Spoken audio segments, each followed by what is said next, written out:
I was born in Belgium, in Antwerp, because my parents were working there at the time I was born. But I grew up most of my life in Dortmund, in Germany, and now I'm living in Berlin. My father is a cellist, and he plays in the orchestra in Dortmund.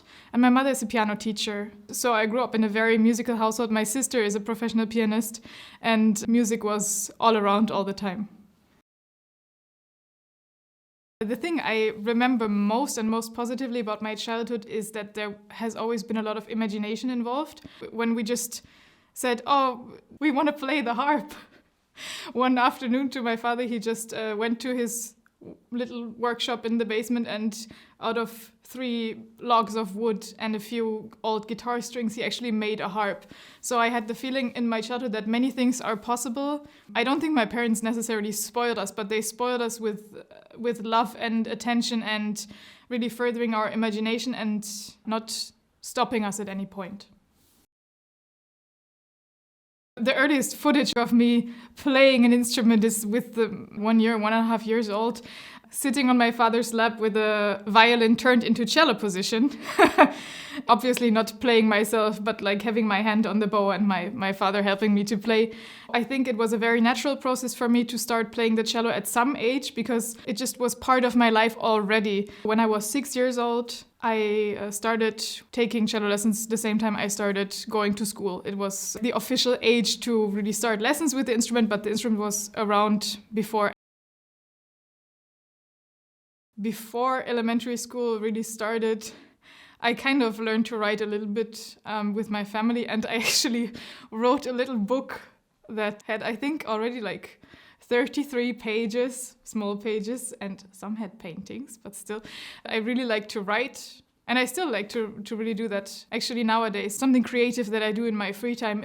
Actually, the first story I wrote it on a train, and I think the element of moving and having a lot of different images passing by very fast and letting those images make connections in my head that maybe aren't obvious connections, and somehow building a bridge in between that. And I think that's why the stories sound a little absurd or very strange sometimes, but I really enjoy making connections where there were previously no connections. I think in one way or another, anyone has a more intuitive level of connecting to music. I would just try to encourage the trust that everyone is connected to sound, and sound makes music. A baby in the womb, the first thing that they hear is their mother's heartbeat, which is rhythm, which is what music later lives from.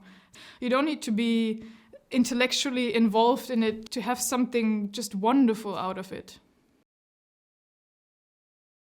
I think one way to bring classical music to everyone and to young people is to do concerts in schools. I think it's always a great experience for everyone, because then there's a realization that maybe classical music is not boring and it has something to give each and every one.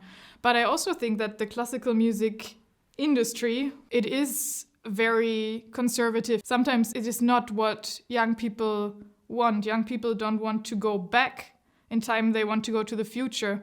And the music is, as much as it is the past, it is also future, and it has as much future in it as it has past. I think sometimes how we dress the music, or maybe how we dress when we play the music, sometimes it's not the most inviting for people who are looking for their future and who are looking to make steps into new things.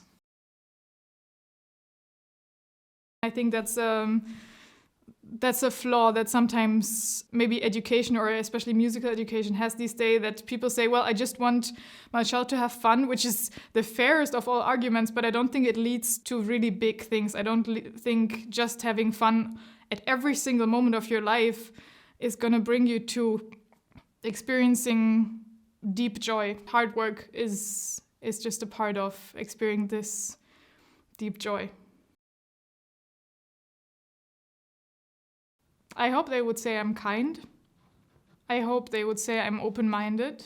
And I hope they would say that I'm a person that has trust in being who you are, in being truthful, in having empathy, and in having faith that the future can be beautiful and bright.